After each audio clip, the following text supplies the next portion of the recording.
My topic is regarding the non-pharmacological measures which can affect the hypertension and what is the scientific evidence behind that. So far, what we know scientifically about the diet, exercise and the stress and its association with the hypertension. So starting with the diet, healthy dining habit formation is a very, very difficult thing to get established in the population and as an individual thing also. Dining out is a challenge because of the lots of factors like American style big meals, refined grains, red meat, unhealthy fats and sugary drinks, and in our scenario in our country like more sort of fried items and the unhealthy oil which is used for the frying thing. We are eating fewer fruits, vegetables and whole grains and fruits, which is very good actually in fact. You will be surprised to know that the average restaurant meal today is more than 4 times larger than what it was in 1950s.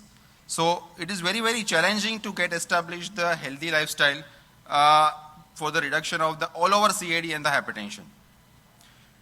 There is a nice systemic review and the meta-analysis which was published in JAMA in 2014. That was the meta-analysis of all the controlled trials and the observational studies, and they found the studies in the group of population. One is pure veg population, and another is the mixed diet population with the mixed diet. And they found that the consumption of the vegetarian diet is associated with the lower blood pressure in comparison to the population who are eating mixed diet.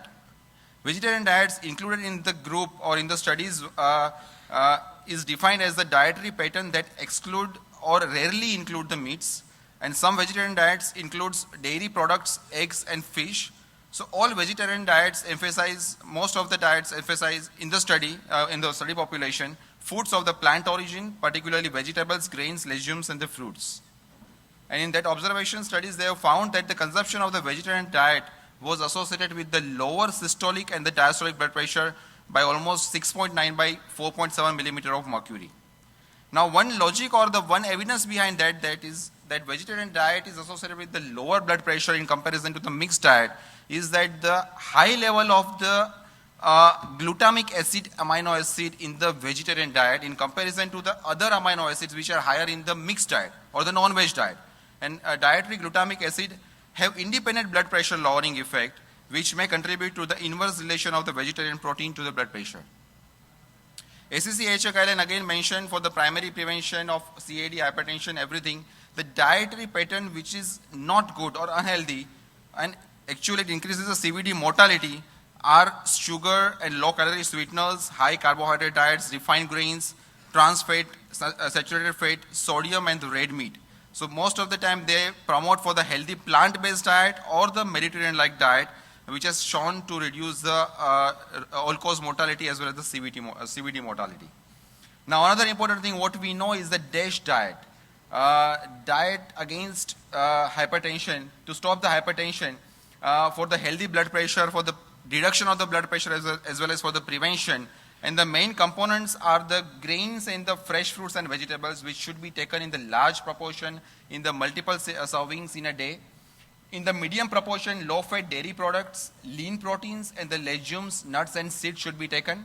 And most of the time fats and the sweeteners or the sweets should be avoided in the daily diet. This is called as DASH diet and which has shown to improve the blood pressure in the hypertensive patients. Now this is a very good analysis of the subgroup of the DASH diet group. They have divided into 3 subgroups.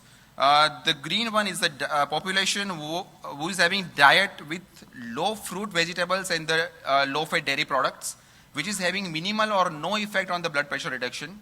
The middle one, the black one, are the population who are consuming the diet which is rich in the fruits and vegetables but no dairy products, no low fat dairy products. They have mild to moderate, almost mild antihypertensive effect, blood pressure reduction effect. And the lowest group, the red one, which are the population who consume good amount of the fruits, vegetables and fat and cholesterol which are the low fat dairy products. And they have the maximum blood pressure reduction effect of the systolic and the diastolic. Now the next important thing is exercise. It is again very, very important. Despite the public health emphasis for the regular exercise, despite knowing all the advantages and the benefit of the exercise, approximately 50% of the adults in the United States do not meet minimum recommendation. And in fact, in our country, it might be worse. So it is very, very important to get established that culture of the exercise for the reduction of the all over reduction of the CVD and the hypertension reduction. The usual recommendation SCCHI is that at least 150 minutes per week of the moderate intensity or 75 minutes per week of the vigorous intensity exercise should be done. That includes a variety of the other exercise, and that includes only 30 minutes of the moderate exercise per day, 5 days in a week. That is more than enough, and that is having a beneficial effect.